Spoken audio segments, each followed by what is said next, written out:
La semana pasada estuvimos con el punto de la esperanza cristiana y la tensión entre el ya pero todavía no. La escatología también es conocida como la doctrina de la esperanza cristiana, la escatología bíblica, porque desde el punto de vista cristiano, todo lo que la palabra de Dios nos dice acerca de los últimos tiempos sirve para alentar nuestra esperanza, para afirmar nuestra esperanza.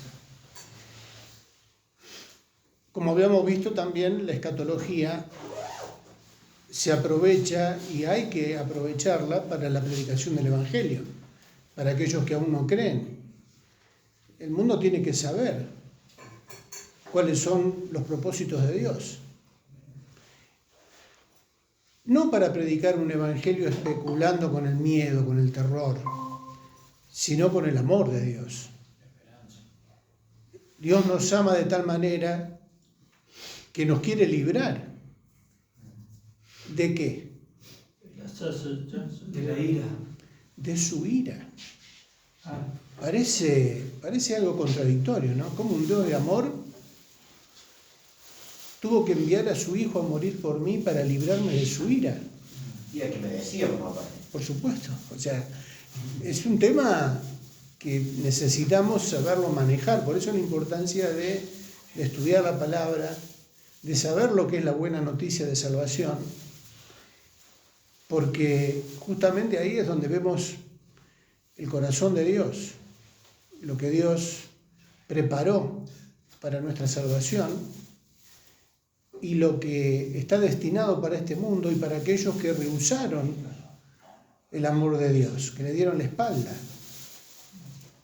Ahora, volviendo al punto de lo que estábamos viendo, sería el punto 5 dentro del bosquejo. Habíamos comenzado con esto de la esperanza del cristiano, en dónde está puesta nuestra fe, cómo nuestra fe se sustenta con la palabra de Dios, con todo lo que la Biblia nos dice acerca del futuro, de lo que va a suceder. ¿Jesús prometió volver? Bueno, doctrina central. ¿Se acuerdan cuando hablábamos de las doctrinas centrales? Esto sí o sí es lo que Dios tiene preparado para nosotros y para el mundo. El Señor Jesús va a volver, va a venir por segunda vez. Él lo anunció, ¿se acuerdan que habíamos dicho, habíamos visto los pasajes en donde Él anunció que iba a volver? Los apóstoles lo enseñaron, los ángeles, antes que los apóstoles, ¿se acuerdan cuando veíamos la ascensión del Señor? Bueno, ¿qué dijeron los ángeles? Así como lo habéis visto ir al cielo, así va a regresar. Los apóstoles, en los escritos de sus cartas, afirmaron más y desarrollaron más estos puntos escatológicos.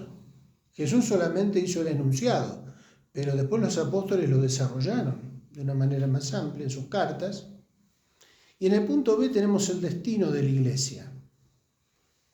¿Cuál es el destino de la iglesia? Lo que decíamos recién. ¿Cuál es la esperanza del cristiano? Punto B. Punto B. El destino de la iglesia. Entendiendo que la iglesia está conformada por pecadores arrepentidos que creyeron en Jesucristo como su Salvador, podemos decir que la esperanza final de los cristianos es estar siempre con su Señor. Como habíamos visto, Jesús mismo lo prometió y en el Nuevo Testamento se destaca la importancia de no ignorar, de tener memoria y saber de antemano lo que va a suceder en los últimos tiempos para no ser arrastrados por el error y caer de nuestra firmeza. Primera de Tesalonicenses 4 del 13 al 18, segunda de Pedro 3 del 1 al 18. Jesús espera encontrar a su iglesia como una novia pura, limpia y sin mancha. Apocalipsis 19 del 7 al 8. La búsqueda de la santidad es algo de lo que debemos preocuparnos hoy. Segunda de Pedro 3:14. Y quizás sea el objetivo principal del presente estudio, buscar la santidad sin la cual nadie verá al Señor. Hebreos 12:14. Y me dijo, no selles las palabras de la profecía de este libro, porque el tiempo está cerca. El que es injusto, sea injusto todavía, y el que es inmundo, sea inmundo todavía, y el que es justo, practique la justicia todavía, y el que es santifíquese todavía. He aquí yo vengo pronto, y mi galardón conmigo, para recompensar a cada uno según su obra. Yo soy el Alfa y el Omega, el principio y el fin, el primero y el último. Bienaventurados los que lavan sus ropas para tener derecho al árbol de la vida y para entrar por las puertas en la ciudad. Apocalipsis 22, del 10 al 14. Bien, gracias, Karina. Segunda de Pedro, ¿tienen segunda de Pedro ahí? A mano. Segunda de Pedro, capítulo 3. Vamos a leer desde el 11. Por lo que todas estas cosas han de ser deshechas, ¿cómo no debéis vosotros de andar en santa y piadosa manera de vivir? Y esperando y apresurándoos por la venida del día de Dios, en el cual los cielos, encendiéndose, serán deshechos, y los elementos, siendo quemados, se fundirán. Pero, ¿sigo hasta el 13? Hasta el 14. Pero nosotros esperamos, según sus promesas, cielos nuevos y tierra nueva, en los cuales mora la justicia. Por lo cual, oh amados, estando en espera de estas cosas, procurad con diligencia ser hallados por Él, sin mancha e irreprensibles en paz. Cuántas doctrinas centrales que hay acá, ¿no? Todas estas cosas han de ser deshechas. Por lo tanto, ¿cómo no debéis vosotros, dice Pedro, andar en santa y piadosa manera de vivir? Esperando y apresurándoos. Por eso, ¿se acuerdan cuando hablábamos del título de escatología activa? ¿Estamos a la espera de la segunda venida del Señor? ¿Pero estamos en una espera contemplando el cielo solamente? A ver cuándo vuelve. Activa. Y hay que apurarse. ¿Hay que apurarse a qué? ¿Para qué tenemos que apresurarnos? Para santificarnos, prepararnos. Porque en algún momento todo lo que vemos, dice ahí Pedro, va a ser deshecho. Puede ser para predicar también. Claro, o sea, tenemos una tarea que hacer. No podemos relajarnos y contemplar la lontananza, como decía la abuela. No. La en santa y piadosa manera de vivir. Hoy estaba escuchando a alguien que vieron que ahora está de moda dar fecha. Están esperando que el Señor vuelva en septiembre. Dicen, el Señor va a volver en septiembre. ¿En serio?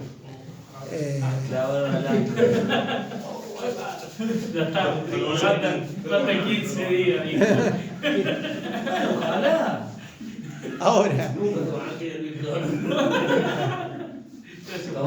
Ahora fíjense qué notable, ¿no? Esta persona decía que él no cree que se dé de esa manera, así con fecha y con momento preciso. Porque aparte el Señor lo dijo, ¿no? Nadie sabe la hora, ni el día, ni el mes. Si uno ya tira un mes, aunque sea un mes, que es más amplio, que no es ni día ni hora. Como Dios nos dijo el año, Claro, sí. algunos creen que sí. Sí, por eso. No, pero lo asocian, ¿por qué septiembre? Porque se asocia con una de las fiestas. Vino con las fiestas judías, que tiene que ver, bueno, con la fiesta de los tabernáculos. Bueno, al margen de eso. Él reflexionaba, decía, estoy de acuerdo. O sea, ¿qué pasaría si nosotros supiéramos la fecha precisa? Sería un desastre. No, Y predicarías con otro énfasis, me parece. Ahora, ¿cómo nos prepararíamos? En paz. Sí, pero Con fe. ahí el mundo sería un desastre porque como era lo que hablábamos Sí, recién. O sea, si yo sé que viene el 14 de septiembre hasta el 13, vivo la vida loca y el 14 de repente, ¿sabes qué? Pero también Predicar a una persona que está con ese pensamiento. Bueno, sí. Primero renuncia a la obra. No, el tema es que lo sabemos nosotros, no el mundo. Bueno, sí, bueno, estamos especulando, hablando en el aire, ¿no? Pero si sabemos qué día y qué hora va a venir, nuestra preparación, ¿cómo sería? ¿Cómo nos prepararíamos para ese día? Yo me saco todas las broncas con Mauro y doy. Y en paz, Triqui. Bueno, Nosotros vivimos en gozo y en paz. claro, lo que esta persona decía, Bueno, es raro. o especulaba también en su Con razonamiento, gozo esperando. ¿será esa preparación, sabiendo que viene tal día y tal hora, será una preparación sincera? O como decía vos, como ya sé cuándo viene, entonces, total, para ese día, ahí compro el aceite para mi lámpara y listo.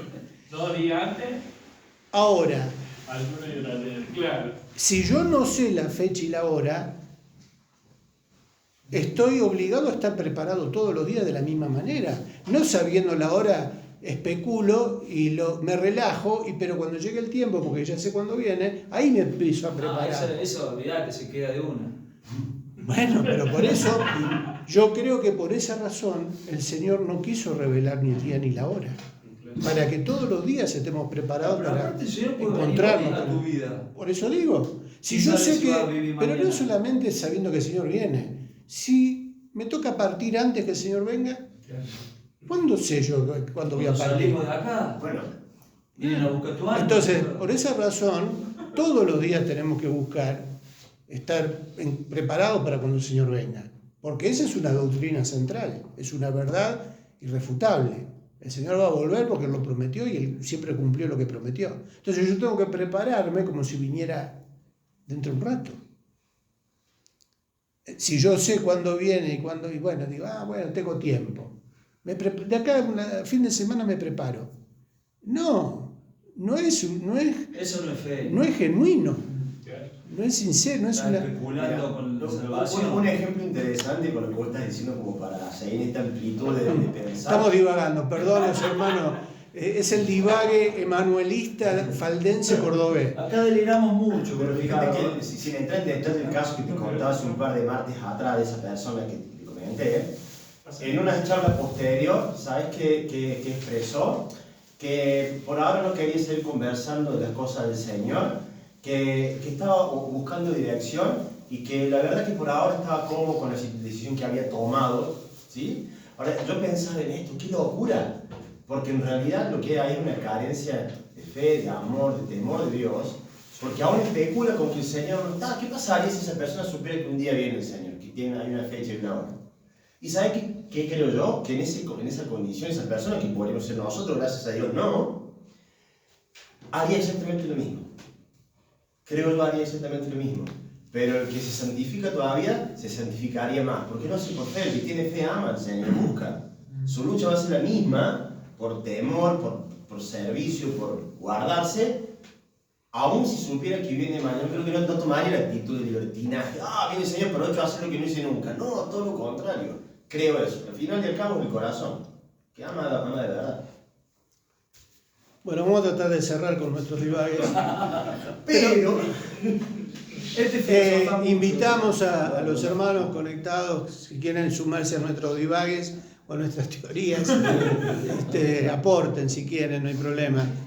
Porque a veces está bueno que saquemos cosas que están en nuestra mente y que por ahí están equivocadas. Por ejemplo, el hecho de que Dios es amor. ¿Y quién no cree eso? Bueno, O sea, que no va a condenar a nadie. ahora, muchas falsas doctrinas en estos últimos tiempos, que tienen que ver con lo escatológico, justamente señalan esto. No hay tal cosa como el infierno. Dios es amor y nos va a salvar a todos. Doctrina conocida como el universalismo. Si quieren... hasta el diablo. Claro, hasta el diablo se va a convertir, dicen. Bueno, esa vez el otro día escuché un golazo. Vale, interpretó re mal, ¿viste? Cuando dice que toda lengua confesará que Jesús es el Señor. Bueno, de ahí agarra que se van a salvar todos. Claro. Por eso digo, no es un delirio, no solo un divague nuestro de acá de las sierras, sino que son doctrinas que están circulando y que están generando falsas expectativas, porque la Biblia no enseña eso. No va a haber tal cosa como una ira de Dios que se va a desencadenar sobre una humanidad condenada por el pecado, sino que Dios va a salvar a todos, Dios es amor, todos vamos a ir al cielo. Y aparte lo otro, que todos piensan, ¿dónde está el cielo y dónde está el infierno? Bueno, sí, seguimos especulando, ¿no? Ahora, ¿qué acabamos de leer en 2 de Pedro? Como algo que está claro, explícito en Que el texto. vuelve, una vez predicaste, me acuerdo de todos los elementos que se quemaban. Puesto que todas estas cosas han de ser desechas, o sea, da por sentado que todas las cosas van a ser desechas, ¿cómo no debéis vosotros andar en santa y piadosa manera de vivir?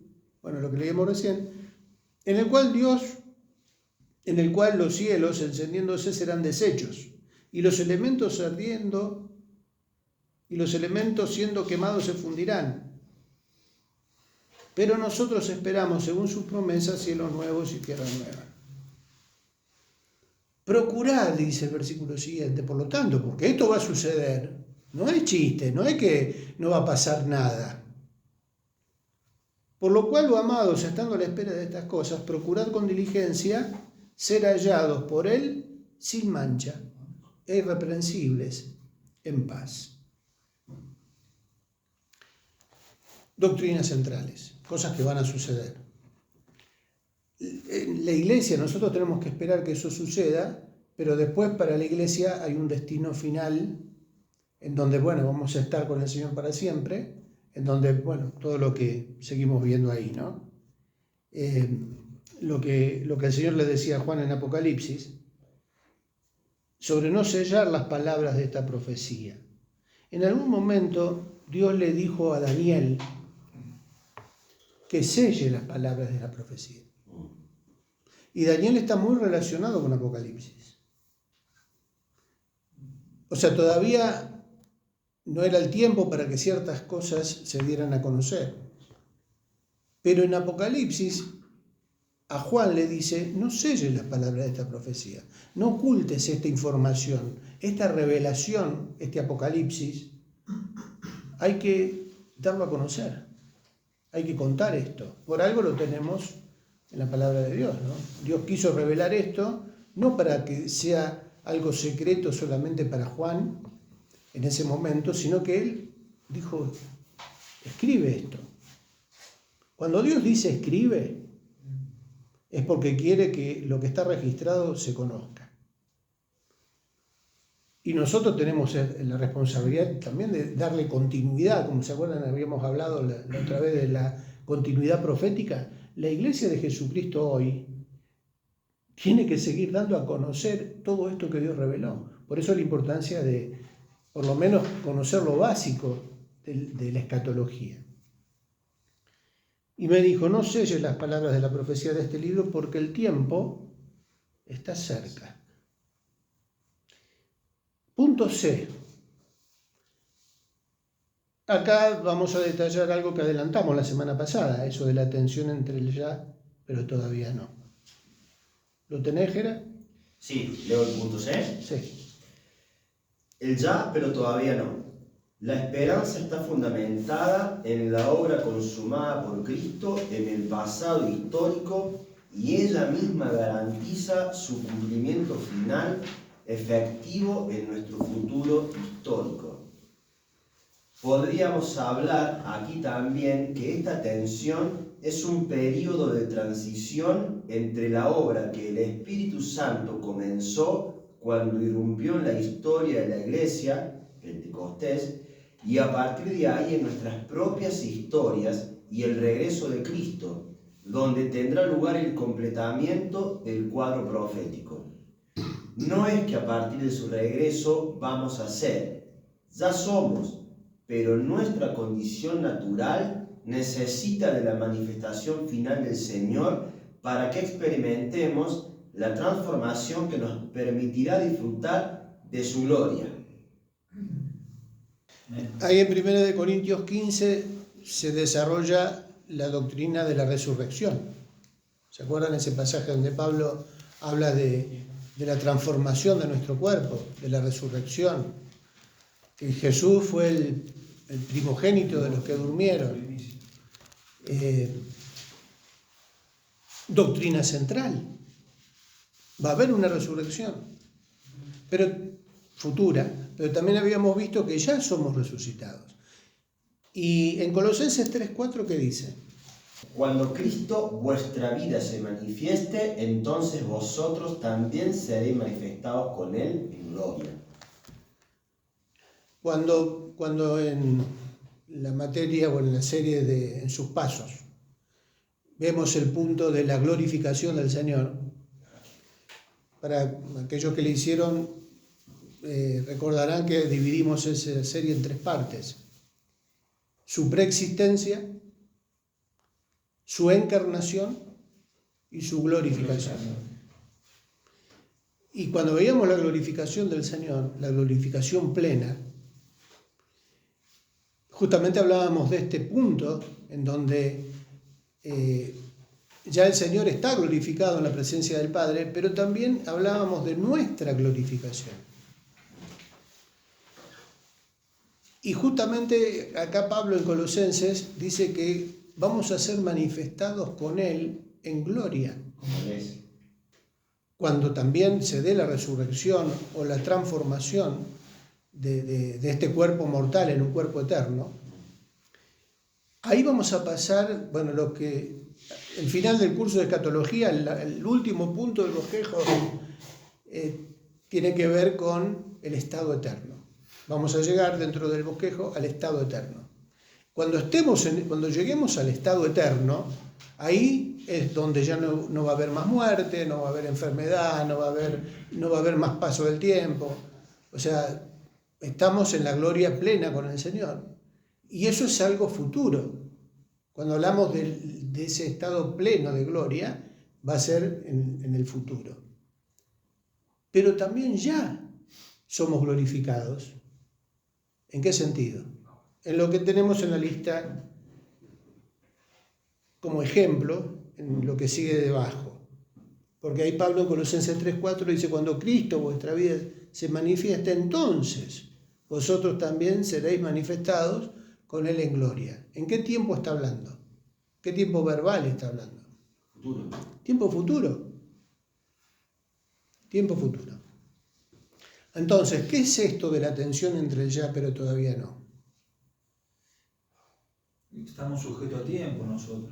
El Señor ya nos ve con Él, sentado en gloria. ¿En qué? Claro. Entonces ahí tenemos los textos. 1 Corintios 15:2, Efesios 2:5-8. Vamos, por lo menos vamos a tomar el primero como ejemplo, para no leer todos los textos. ¿Qué dice 1 Corintios 15:2? ¿Quién busca 1 Corintios 15? Yo estoy ahí. Bueno, Pancho, Efesios 2:5-8. Luis, Romanos 5:9-10. Abel, ¿tenés para leer? Sí. También Romanos 6:5. ¿Y Ismael puede leer? Sí. 1 Pedro 1:5. ¿Estamos? Bueno, ¿cuál es el punto 1? ¿Qué dice? Salvos. O sea, está dentro de la fila de la lista somos y seremos, ¿no? En el bosquejito dice somos y seremos. En primer lugar, salvos. ¿Qué dice 1 Corintios 15? 1 Corintios 15:2. Por el cual, asimismo, si retenéis la palabra que os he predicado, sois salvos, si no creísteis en vano. Hay un condicionante ahí, ¿no? Retener. Y la fe. ¿Quién puede retener la palabra?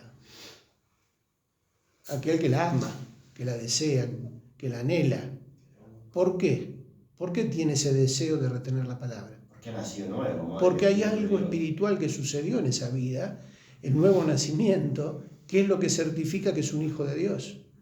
Si no fuera un hijo de Dios, no amaría la palabra, no procuraría retenerla, buscar la santidad. Entonces, en primer lugar, ahí hay una garantía que da, ¿no? ¿Cuál es la garantía? ¿Que va a ser salvo en el futuro? Soy salvo. Soy salvos. No, ya dice, soy salvo. Efesios, Bueno, Efesios clarísimo. Efesios 2, 5 al 8. sí. Aún estando nosotros muertos en pecado, nos dio vida juntamente con Cristo. Por gracia sois salvos. Y juntamente con Él nos resucitó y asimismo nos hizo sentar en los lugares celestiales con Cristo Jesús, para mostrar en los siglos venideros las abundantes riquezas de su gracia, en su bondad para con nosotros en Cristo Jesús. Porque por gracia sois salvos, y por medio de la fe, y esto no de vosotros, pues es don de Dios. Y el otro está bueno. ¿En qué tiempos verbales se está hablando? Presente y futuro también. Y claro, presente, o sea, somos salvos y seremos salvos. Está hermoso para desarrollarlo más ampliamente, pero está clarito. Sí, porque nuestro estado natural todavía no está glorificado, pero Dios ya no ve de esa manera. Ahí dice, El 9 está bueno, porque dice no por obras, para que nadie se gloríe. Claro. ahí dice en el chat, la fe que persevera, retenéis hasta el fin, es la que salva. ¿Qué versión es esa, Isma? Versión chat. Lo mando ahí a Ana María. 6.5. 6.5, ¿quién tiene? Yo. Si nos hemos unido a Cristo en una muerte como la suya, también nos uniremos a Él en su resurrección. Sabemos que lo que antes éramos fue crucificado con Cristo para que el poder de nuestra naturaleza pecadora quedara destruida y ya no seguiremos siendo esclavos del pecado. Bien. En la Reina Valera dice, porque si fuimos plantados juntamente con Él en la semejanza de su muerte, así también lo seremos en la de su resurrección. Sabiendo esto, que nuestro viejo hombre fue crucificado juntamente con Él, para que el cuerpo del pecado sea destruido, a fin de que no sirvamos más al pecado. Hermanos, es terrible ver el bautismo.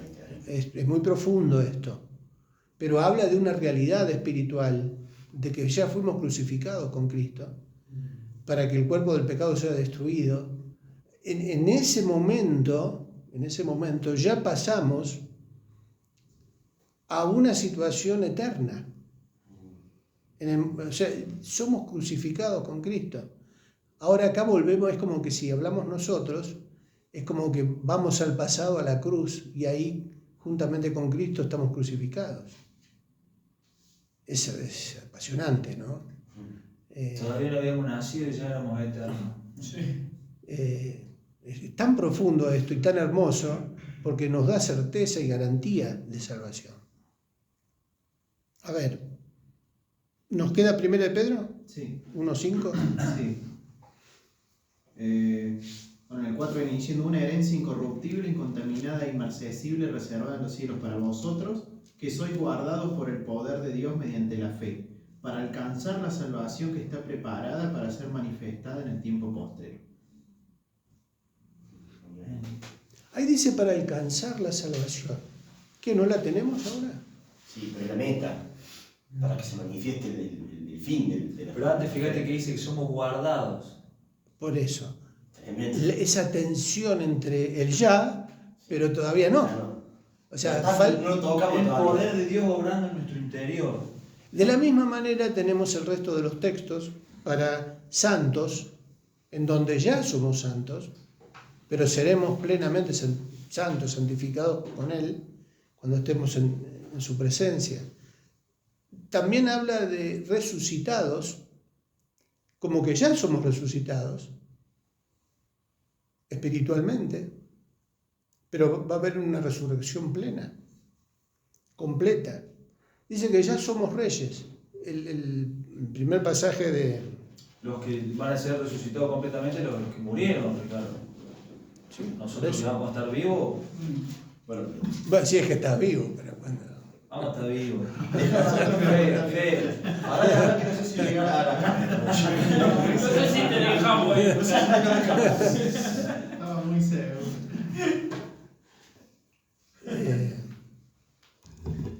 Bueno, me acuerdo de tantas cosas, ahora me vienen a la mente. Bueno, contá. No, de expresiones así. Todos deseamos ver la segunda venida del Señor en el cielo cuando venga. ¿No dijo 2026? Vos seguís escuchando esas cosas. Pero también está esa experiencia que debe ser también tremenda, la resurrección del cuerpo. Yo me acuerdo que el pastor que teníamos allá en San Justo tenía ese conflicto. Dice, yo no sé qué sería mejor, si esperar ver al Señor regresar en una nube o experimentar la resurrección de mi cuerpo y patear el cajón y decirle, ¿dónde está muerte tu aguijón? ¿Dónde el sepulcro tu victoria? Dice, no sé qué sería más lindo, si patear el cajón y decir ese versículo o recibir al Señor viéndolo en la nube. Bueno, ¿decía eso Floro? Flor. Che, hacerle bullying, hacía bullying en la secundaria, así de... Ahí se le baja vuelta. No yo voy a decir. Podemos resumir entonces, ¿qué dice la última frase?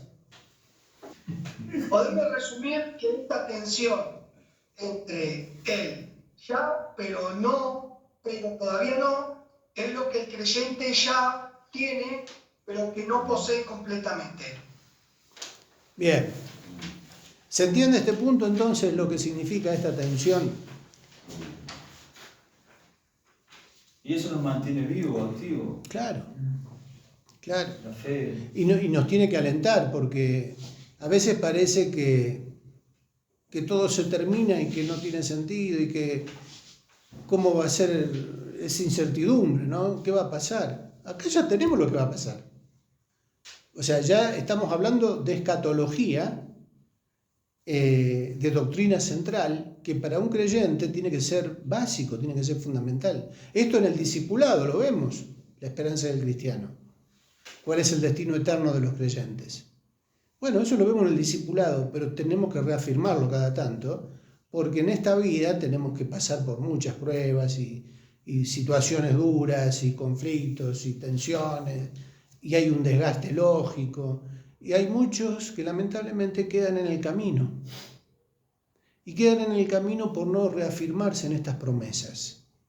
Por eso es importante que las conozcamos, las refresquemos y nos alentemos, porque esto, si bien es escatología, no tiene que ser una materia fría, simplemente con información teológica, sino que nos tiene que alentar en nuestra vida cotidiana. Por eso activa, tiene que ser algo activo, para nosotros y para compartir con otros. Mira, esto es lo que viene. Esta es la esperanza que tenemos. Esto que pasamos ahora es una leve tribulación momentánea, pero nuestro destino eterno está en los cielos, ¿no? O sea, recordar esto es lo que nos va a fortalecer para poder también compartirlo con otros. Entonces la escatología deja de ser una materia técnica o simplemente intelectual con información para llenar nuestro cerebro de datos, sino que pasa a ser algo vivo, algo que forma parte de nosotros, ¿no? Hay un aspecto fundamental, Triqui, en esto también me estaba meditando mientras vos hablabas, que son verdades que representan realidades espirituales, que en la medida que nosotros tengamos presente en nuestra mente y corazón, el Espíritu Santo también produce fruto de gozo, de paz, de esperanza, y que en muchos casos son verdades de realidades espirituales necesarias aún para la batalla espiritual. Cuando el enemigo viene con engaño, con mentira, que tiene que ver con nuestra propia batalla espiritual, con nuestra propia alma. O sea, tiene riquezas profundas, muy poderosas. Sí. Para experimentar cosas en Dios a través de estas verdades. Claro. Bueno, ahí la Galería de la Fe da ejemplo de que dice que si hubieran buscado una patria acá, ellos anhelaban la celestial. Claro. Y es lo mismo para nosotros. Sí, ahí en Hebreos 11 hay una expresión muy linda. que habla de eso, ¿no? Ahora no me acuerdo, pero si Vivir alguien quiere como buscar peregrinos. Hebreos, Como peregrinos, Claro. vivieron ellos. claro. Hay un pasaje que dice, no viendo las cosas que se ven, porque las cosas que se ven son temporales, pero las que no se ven son eternas. Bueno, Hace poco hablaba con alguien, Triqui, que decíamos que la vida de iglesia, la vida cristiana es hermosa, porque hay cosas que solo se viven en el Señor, pero que quizá a veces uno pone los ojos y dice, soy salvo para esto, y se queda con la vida cotidiana de venir a la iglesia, de volver a tu casa, de esto, decide servir al Señor, pero que hay algo más glorioso para hacia lo que vamos. Sí, como que lo vemos lejano. Claro, o se pierde de vista. O lo ignoras, digamos, no lo sabes. Claro, Sí, sí, ¿para qué vas? me encanta esto, me bendice mucho la vida de iglesia, en la familia del Señor, y tanto que perdés de vista que no es esta la esperanza únicamente, sino que hay algo más allá que es justo lo que estamos hablando, el destino de la iglesia. claro. Claro, a veces el hecho de ignorarlo nos priva de la esperanza. Claro. Por eso la importancia de conocerlo. Lo que pasa es que también es vivir con el Señor acá es lindo. ¿Sí? Desafío, y uno disfruta, goza también, más allá de las pruebas y todo. Como que a veces se clava la mirada acá y nuestro destino es otra cosa. Claro. Bueno, por eso a veces el tema de hablar de la muerte, el tema de la muerte es un tema escatológico también. En algún momento habíamos hablado de que la escatología se divide en dos grandes partes, ¿no? Una es la escatología general, que es de todo esto que estamos hablando, de lo que la Biblia nos da como información sobre las cosas que van a suceder a nivel general. Y la otra parte es la escatología personal. ¿Qué significa eso? Que es lo que tiene que ver con la realidad de cada ser humano. Todos vamos a morir si el Señor no viene antes. Eso es escatología personal. Todos vamos a resucitar. Eso es escatología personal. Todos vamos a pasar por un tribunal. Eso es escatología personal.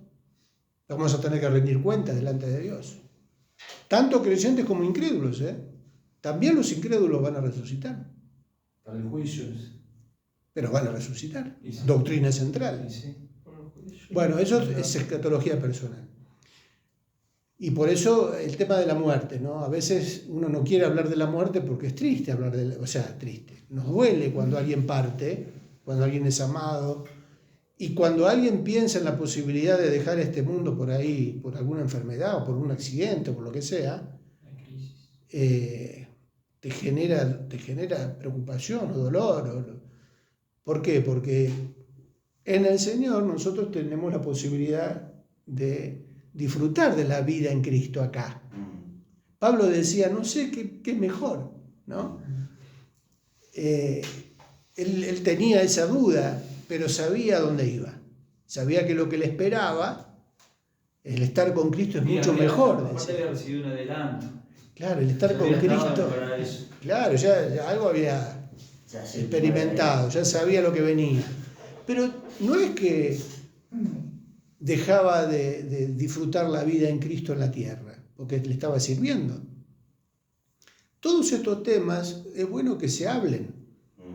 O sea, por ahí no da para hablar en una reunión de domingo, en una prédica de reunión general, porque no tenemos la posibilidad de esto, de charlarlo, de compartir lo que uno piensa.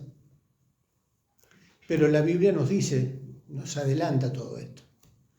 No sé cómo están con la hojita que tienen en la carpeta, los que tienen la carpeta acá. ¿Cuál es ¿Tienen el punto que sigue? No, porque vos no viste estaba hasta la última hoja. 3 y 4 es la última. Y los que están Esto conectados, es lo último que tenemos. ¿cuál es? Lo que acabamos de ver es lo último que tenemos, que nos mandaste. Te escuchamos, Fabio. No, me vino con respecto al punto este de Salmos, el primero que estuviste tratando, me vino a la mente un pasaje de Hebreos 2, ¿no? como título de una salvación tan grande, dice el versículo 1, por tanto es necesario que con más diligencia atendamos a las cosas que hemos oído, no sea que los deslicemos. Porque si la palabra dicha por medio de los ángeles fue firme y toda transgresión y desobediencia recibió justa retribución, ¿cómo escaparemos nosotros si descuidamos una salvación tan grande? Siempre ese pasaje me viene a la mente en cuanto a la importancia en estos tiempos de permanecer en la palabra para que no seamos arrastrados con cualquier tipo de doctrina y correr el riesgo de deslizarnos con respecto a la verdadera y genuina palabra de Dios, ¿no? Y correr el riesgo muchas veces de, como dice acá, ¿no? De deslizarnos, ¿no? Y correr el riesgo también de descuidar esta salvación que el Señor nos dio, ¿no? ¿Cuánto temor tenemos que tener? Me viene siempre a la mente ese pasaje. Es cierto. Es que es un riesgo permanente, latente. El enemigo va a procurar apartar de la fe aún ¿a quién? O sea, es una realidad presente en la iglesia. Exacto. En nuestra propia congregación. Ahora está de moda los judaizantes, ¿viste? Y no solo eso, amigos, ¿sabes? Cuando hacemos una mirada en nuestra congregación, ahora estamos orando por los que en algún momento pasaron. Y pasaron y confesaron y se bautizaron y dieron pasos de fe y una aparente nueva vida y se deslizaron totalmente. Descuidaron lo que Dios le había dado, el mensaje de salvación, la experiencia de escuchar, caminar, contemplar a Cristo. ¿Y dónde están? Algunos totalmente apartados. Demas me dejó amando al mundo, decía Pablo. ¿Se acuerdan la historia de Asaf? Salmo 73. Sí. Casi se deslizaron mis pies. Casi me deslicé, dice Asaf. ¿Y qué reconoció? Y Asaf era... Y no era cualquier Asaf, ministro de alabanza, líder de alabanza en la iglesia. Profeta. Dice que era el líder de la alabanza de David. Claro. Y aparte hay dos pasajes que hablan de que él profetizaba bajo las órdenes de David y era considerado vidente, era alguien que conocía la palabra, conocía la revelación de Dios. Uno dice, pero este tipo la tiene re clara, está bien firme en la fe. Sin embargo, él confiesa, casi se deslizaron mis pies. Y confiesa el pecado, confiesa la envidia. Tuve envidia de los malos. Y su mente fue llevada a un razonamiento que todos nosotros a veces caemos en ese tipo de línea de pensamiento. Empezamos, ¿por qué estos prosperan? ¿Por qué a este le pasa esto? ¿Por qué a él sí, a mí no? ¿Por qué? O sea, empezamos a ver las cosas bajo la influencia, bajo la influencia de algo espiritual que nos quiere hacer caer. ¿Cómo? Por eso la preocupación, ¿no? ¿Cómo vamos a descuidar esa salvación tan grande que hizo el Señor por nosotros, ¿no? Si nos dejamos llevar por este tipo de cosas. O sea, nadie está exento de tener este tipo de razonamientos y de correr el riesgo de deslizarse. ¿Es cierto? Bueno, no, lo que yo le preguntaba de la hojita, igual ya no nos queda mucho tiempo, pero el próximo punto, el punto 6, tiene como título La profecía bíblica. Acá ya vamos a entrar en materia. A entrar en materia. Todavía estamos en una especie de introducción. Sí. El punto 6 tiene como título La profecía bíblica y el primer subpunto es definición de profecía. ¿Qué es la profecía? El punto B dice definición de profeta. Primero vamos a ver definición de profecía, definición de profeta, características del profeta auténtico. Si quieren, a Susana le gusta investigar, es especialista en trabajo de investigación. Hay que aprovechar. Hay que aprovechar, no, hace unos trabajos muy buenos, Susana. Así que busquen como tarea, si quieren, para enriquecer la próxima clase, la definición de profecía.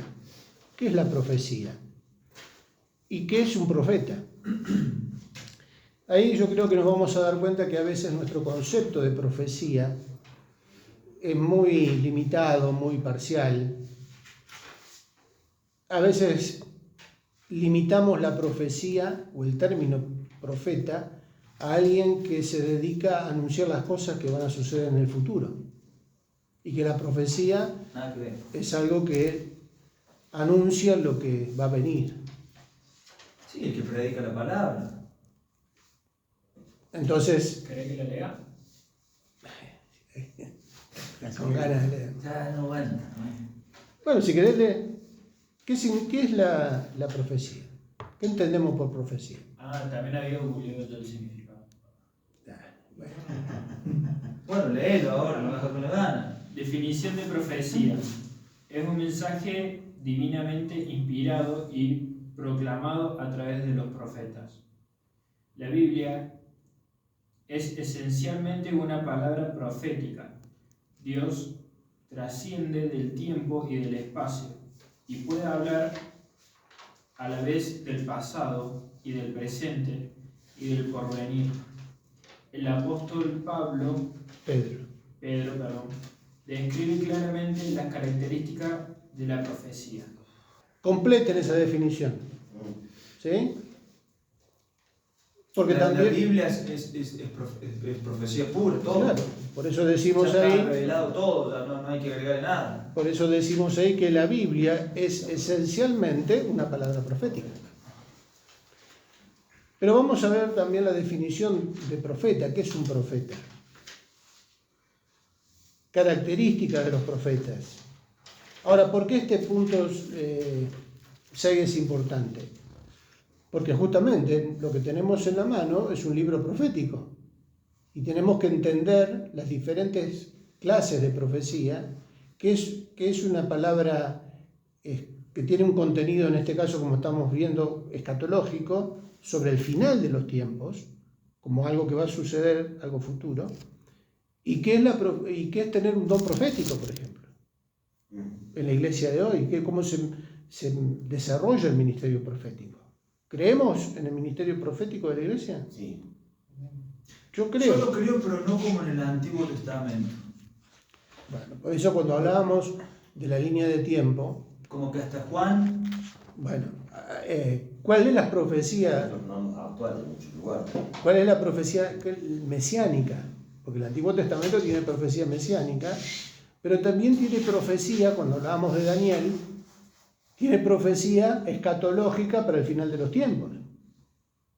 Hay una profecía que se cumple completamente en la persona de Cristo. Hay profecías que son mesiánicas. Y hay profecías que se extienden más en el tiempo. Hay cumplimientos proféticos en la historia plenos y hay cumplimientos múltiples. La de doble cumplimiento, eso. Está bueno, está interesante el tema. Está bueno porque, o sea, sí. Ahí entran los preteristas parciales y toda esa historia. Bueno, también son interpretaciones proféticas, ¿no? Cuando hablamos de Apocalipsis, cuando uno estudia Apocalipsis, depende de en qué línea se alinea. Tratar de explicarlo. ¿En dónde me alineo yo? ¿Sobre qué me baso para estudiar Apocalipsis? ¿Qué es Apocalipsis? ¿Es un libro de cosas que ya sucedieron? ¿Que ya tuvieron su cumplimiento? Arranca con las que deben suceder. ¿Cómo se llama esa línea de pensamiento o esa línea de interpretación teológica? ¿Ese es premilenialista? No. No, recién dijiste con la ¿Futurista? palabra. No, recién dijiste. ¿Cuál preguntaste? La que ya las cosas se cumplieron. Bueno, el preterismo. Preteristas. O sea, Eso hay dice muchos. que Mateo 24 se cumplió, Claro. parcialmente. Bueno, cuando uno. No vamos a hacer un estudio escatológico profundo con todas las derivaciones. Lo hagamos después de las 9:15. No. Vamos y tiramos unas carnes a tu casa. ¡Vamos! Ya se está. No.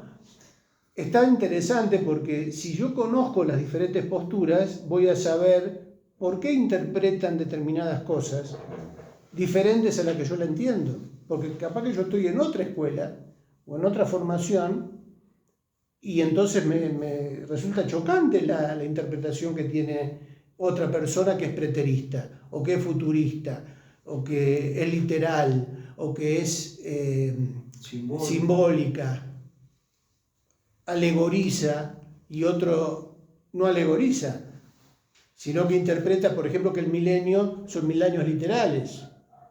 Entonces me encuentro con que el milenialista tiene otra postura. ¿Pero por qué? Porque fue formado dentro de una escuela de interpretación. Ahí es donde entramos en la hermenéutica también. Pero por eso no nos va a alcanzar la vida para estudiar toda la... Pero sí lo importante, yo lo que quisiera es que tengamos en cuenta lo que decíamos al principio de este estudio. Fijemos las doctrinas centrales, afirmémonos en lo que en la Biblia está bien clarito y explícito de aquellas cosas que van a suceder. Y que nos ayude a prepararnos para esa segunda venida del Señor, sin especular cuándo va a ser, si en septiembre, si este año, el año que viene. O... Mañana. Quedan 3 minutos de la... En 3 minutos. Fabio, ¿querés guiarnos con una oración para terminar? Señor, te bendecimos y te adoramos y te damos gracias por este tiempo que pudimos compartir. Gracias porque cada día podemos aprender de tu palabra, podemos aprender de tu revelación, Señor, y nos gozamos también por eso. Rogamos tu bendición sobre nuestras vidas, sobre nuestras familias, Señor. En el nombre de Jesús te agradecemos, Señor, por este privilegio de poder compartir este tiempo para aprender, escudriñar tu palabra. Te bendecimos y te adoramos. En el nombre de Jesús oramos, Señor. Amén y amén. Amén. Amén.